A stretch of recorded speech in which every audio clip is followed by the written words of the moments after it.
सभी साथियों को राम राम। मित्रों, शॉर्ट वीडियो में हम लोग यहाँ शॉर्ट क्लास में बात करेंगे आंतरिक जल प्रवाह की नदियाँ। 3 नदियाँ आपके सामने दिखाई दे रही हैं, मानचित्र में है, और नया जो मानचित्र बनेगा उस पर हम लोग पढ़ेंगे साथियों। नया जो जीके है चेंज होने के बाद वो हम लोग पढ़ेंगे। यहाँ पे घग्गर नदी की बात करेंगे हम लोग, कांतली की बात करेंगे, कांकरी की बात करेंगे। बिल्कुल दिमाग में छाप दूंगा साथियों। आपको केवल सुनना, मुश्किल से मैं 5 से 7 मिनट लूंगा। वो मेरी पढ़ाने की शैली पर निर्भर करेगा, मैं किस तरीके से पढ़ाऊं ताकि आपके दिमाग में छप जाए ये मानचित्र। जरा देखिए साथियों, यहां हम देख रहे हैं ऊपर ये जो लाइन दिखाई दे रही है आप लोगों को, ये घग्गर नदी की है। घग्गर नदी का जो उद्गम होता है वो हिमाचल प्रदेश में शिवालिका की पहाड़ियां है। ये ध्यान रखें आप लोग, कौन सी पहाड़ी का है? शिवालिका की पहाड़ियां। और वे कहां है? हिमाचल प्रदेश में। तो हिमाचल प्रदेश में शिवालिका की पहाड़ियां, और वहां पे कालका माता का मंदिर है। कौन सी माता का मंदिर? कालका माता का मंदिर। कालका माता का मंदिर, यहां से इस नदी का उद्गम होता है। यहां से इस नदी का उद्गम होता है। यह ध्यान रखें आप लोग, ये नदी आंतरिक जल प्रवाह की एक ऐसी नदी है जो राजस्थान से बाहर के पानी को राजस्थान में ला रही है, और आगे पाकिस्तान तक जाएगा तो यह अंतरराष्ट्रीय नदी भी कहलाएगी। लेकिन इंपॉर्टेंट बात, एक नदी है, पढ़ाऊंगा आपको, साबी नदी। वो साबी नदी यहां से अपना जल राजस्थान के को हरियाणा में ले जा रही है, वो साबी नदी। लेकिन यहां देखेंगे आप लोग तो ये वो नदी है जो आंतरिक जल प्रवाह की एकमात्र नदी, जो अपने राज्य से बाहर के जल को राजस्थान में ला रही है। ये ध्यान रखें आप लोग, क्योंकि बंगाल खाड़ी और अरब सागर नदियां, उनमें तो वो नदियां हैं जिनका उद्गम राजस्थान से बाहर होता है, लेकिन ये एक नदी ध्यान रखें आंतरिक जल प्रवाह में एकमात्र नदी। जरा देखिए साहब, यहां से आएंगे तो फिर ये नदी यहां देखेंगे तो हरियाणा है। हरियाणा में 2 बातें ध्यान रखेंगे आप लोग। एक तो ओटू झील। कौन सी झील? ओटू झील इसी नदी के किनारे स्थित है, ये ध्यान रखें आप लोग। और एक वन वाली सभ्यता। कौन सभ्यता? वन वाली सभ्यता, ये जरूर ध्यान रखेंगे आप लोग। वन वाली सभ्यता ये है। इसके बाद साहब ये नदी राजस्थान में प्रवेश करेगी, और राजस्थान में यहां से प्रवेश करेगी वो झील है तलवाड़ा झील। तलवाड़ा झील, तलवाड़ा झील है। और ये तलवाड़ा झील कहां है? टिब्बी में है। टिब्बी कहां है? हनुमानगढ़ जिले की एक तहसील है, यहां से राजस्थान में प्रवेश करेगी। जिला देखेंगे हम लोग तो यहां पे ये जो जिला है हमारा, यहां पे 3 जिले होंगे। प्रवेश हनुमानगढ़ जिले से किया, ये ध्यान रखें आप लोग, हनुमानगढ़ जिला। इसके बाद ये जाएगी गंगानगर में। कहां जाएगी? गंगानगर जिले में। और आपको मालूम है साथियों कि नए जिले बनने से पहले ये अनूपगढ़ जो है, अनूपगढ़ हिस्सा हुआ करता था गंगानगर जिले का, लेकिन अनूपगढ़ अपने आप में एक जिला बन चुका है।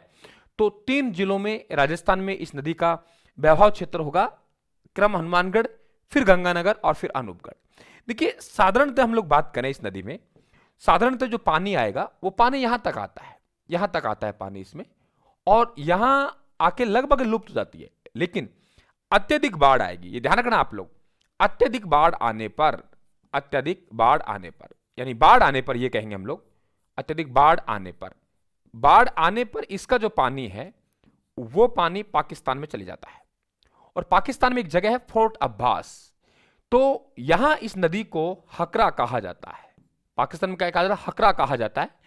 तो एकमात्र ऐसी नदी जो अंतरराष्ट्रीय नदी है वे कौन सी है? घग्गर है।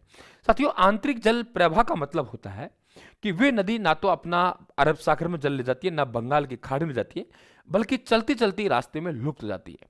ठीक है, रेतीले इलाके में, मैदान में लुप्त हो जाती है। ऐसी नदियों को आंतरिक जल प्रवाह कहते हैं। कारण यह है इसका क्योंकि सहायक नदियां नहीं मिल पाती, और जब सहायक नदियां नहीं मिल पाती तो आगे पानी कैसे बढ़ेगा? मूल नदी का पानी एक दिन सूख जाएगा। तो फिर भी हम लोग एक लंबाई की बात करें तो घग्गर की लंबाई के बारे में यह कहा जाता है कि 465 किलोमीटर है। कितना? 465 किलोमीटर है। आंतरिक जल प्रवाह की सबसे लंबी नदी है। और राजस्थान में, मैं कह रहा हूं एग्जैक्ट नहीं नाप सकते हम लोग, लेकिन फिर भी हम लोग लगभग 100 किलोमीटर को 145 बताता, अलग अलग आंकड़े हैं। ठीक है, लेकिन 100 आप मोटा ध्यान रखें, आपसे नहीं पूछेगा ये राजस्थान में कितनी है, क्योंकि ये फिक्स थोड़ी है भाई यहां के बंगाल खाड़ी गिर जाएगी नाप लीजिए, ऐसा नहीं है साथियों। तो ये घग्गर हमारी एक अंतरराष्ट्रीय नदी होगी, ये ध्यान रखें आप लोग। 3 फोर्ट अब्बास, ये ध्यान रखें कि इस नदी के किनारे बहुत इंपॉर्टेंट चीज है, गंगानगर में सूरतगढ़ कस्बा जो इसके किनारे स्थित, लेकिन हनुमानगढ़ में 2-3 बातें जरूर ध्यान रखेंगे आप लोग साथियों। देखिए, एक तो तलवाड़ा झील हो गई, एक भद्रकाली का मंदिर, भद्रकाली माता है हनुमानगढ़ में, भद्रकाली माता का मंदिर एक साथियों। कालीबंगा सभ्यता, कालीबंगा है, पीलीबंगा है, कालीबंगा पीलीबंगा सभ्यता यहां है। भटनेर का दुर्ग, कौन सा दुर्ग? भटनेर का दुर्ग, भटनेर का दुर्ग यहां स्थित है। कौन सी नदी पर? घग्गर नदी के किनारे स्थित है। साथियों इसके बहवाव क्षेत्र को नाड़ी कहते हैं। क्या कहते हैं? नाड़ी कहते हैं। यानी इसे यहां नाड़ी कहा जाता है। इस इलाके में जब भौतिक प्रदेश पढ़ेंगे तो आप इसे घग्गर का मैदान से संबोधित करेंगे। कौन से मैदान से? घग्गर के मैदान से संबोधित करेंगे, ये भी आप लोग ध्यान रखें। तो देखिए इस नदी के उपनाम देखेंगे हम लोग। हकरा हो गया, इसे नाली कहते हैं। ये घूम घूम के चलती है, कभी इधर कभी इधर कभी इधर, इसलिए इसे नट या नटखट नदी भी कहते हैं। पहले कहते हैं इस नदी के स्थान पर एक नदी बहती थी, सरस्वती नदी। भाई टेलीग्राम पे डालूंगा राजस्थान वाले पे, वहां से प्रिंट ले लेना आप इसका। सरस्वती नदी कहते हैं। बताते हैं इसे द्वैश्वती नदी भी कहते थे, ये भी आप लोग ध्यान रखें। ठीक है, अब ये सरस्वती नदी पहले बहा करती थी, अब नहीं बहाती, इसे हम लोग मृत नदी भी कहते हैं। मित्रों जब ज्यादा पानी आएगा तो इसमें बाढ़ आने का खतरा होगा। अभी आप लोगों ने देखा था, अभी हनुमानगढ़ प्रसंग कितना भी रहा था अब पिछले सीजन में पानी के बरसात में, तो ये भी आप लोग ध्यान रखेंगे।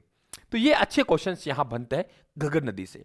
अब देखिए यहां पे गौर से देखेंगे आप लोग, यहां पे मेरे मित्रों कांतली नदी है। कौन सी है? कांतली नदी है। और यहां पे आप लोग बात करेंगे तो कांकनी नदी है। देखिए कांकनी और कांतनी में अंतर है, वो कांतली है, ये कांकनी है, दोनों में अंतर समझ लेना। इस नदी का उद्गम भाई कोठारी गांव है लाडले, और कोठारी गांव कहां पड़ता है? जैसलमेर में। भाई इसके प्रिंट ले सकते हो, मैं टेलीग्राम पे डाल दूंगा। ठीक है, कहां है? जैसलमेर में। राजस्थान के नाम टेलीग्राम है, वो ज्वाइन कर ले आप लोग। जैसलमेर, और ये मीठी खाड़ी भी जैसलमेर में है। यानी उद्गम कोठारी गांव से जैसलमेर में, और अपना जल कहां ले गई? मीठी खाड़ी जैसलमेर में।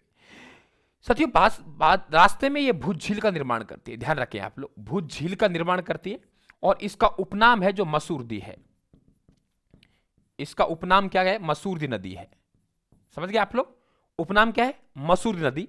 और इस नदी की जो लंबाई की बात करें हम लोग, लंबाई 27 किलोमीटर, कई जगह 27 मिलता है, बाकी 17 किलोमीटर भी माना जाता है।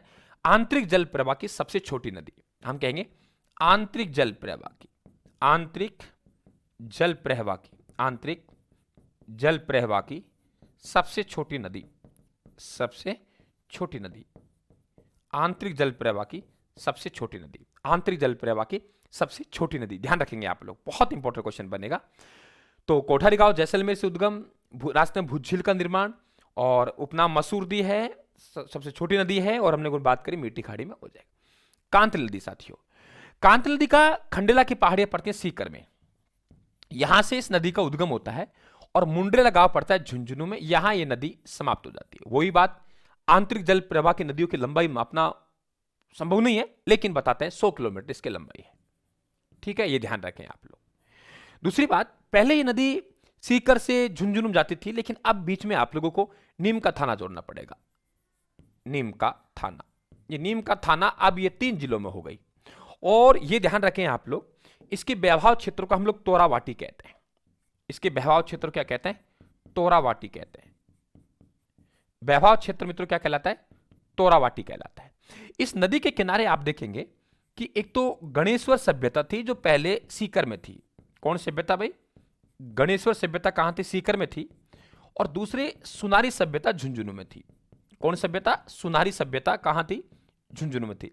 लेकिन नया जिला बनने के बाद ये हो गई नीम का थाना में। दोनों सभ्यता आप लोग ध्यान रखेंगे। ठीक है, गणेश्वर सभ्यता में मछली पकड़ने के कांटे मिले हैं जो जानकारी देते हैं पहले यहां पानी रहा होगा। दूसरी बात है पत्थर के बांध मिले हैं तो बाढ़ आया करती होगी। तो वे सब बातें आप लोगों को ध्यान में रखनी, इसे तोरावाटी कहते हैं। ये ध्यान रखें आप, मुंड्रेला में जाके लुप्त हुई, यानी खंडेला सीकर से चली और मुंड्रेला झुंझुनू में जाके लुप्त हो गई। ठीक है, ये थोड़ी सी आगे बह जाती ना भाई चूरू में, तो चूरू का नाम बदनाम नहीं होता, मैं माफी चाहूंगा। बदनाम को क्या कहेंगे हम लोग? नदियों के मामले में नाम बहुत अच्छा है, माफी चाहेंगे, किसी शब्द को अनर्थ ना ले जाएं आप लोग। ठीक है, तो बिल्कुल नदियों के मामले में साहब, है ना, तो नदी तो ये जरूर ध्यान रखेंगे आप लोग। ठीक है, बहुत अच्छा क्वेश्चंस यहां बनेंगे। तो ये हमारी घग्गर हो गई, कांकनी हो गई, कांतली हो गई। ठीक है, मात्र 5 मिनट लिए भाई। ऐसे ही आगे आप लोगों को एक पार्ट और मिलेगा आंतरिक में, जिसमें हम साबी की बात करेंगे, रूपनगढ़ की बात करेंगे, रूपारेला की बात करेंगे, बाणगंगा भी अब आंतरिक में शामिल हो गई है। तो चैनल को सब्सक्राइब करेंगे, हमारे साथ लगातार जुड़ेंगे और शॉर्ट वीडियो आपका चलते रहेंगे लगातार। और ये साथियों आप लोग टेलीग्राम है हमारा राजस्थान का टेलीग्राम जरूर ज्वाइन कर लें, PDF आप लोगों को वहां उपलब्ध हो जाएगी। धन्यवाद, राम राम साहब।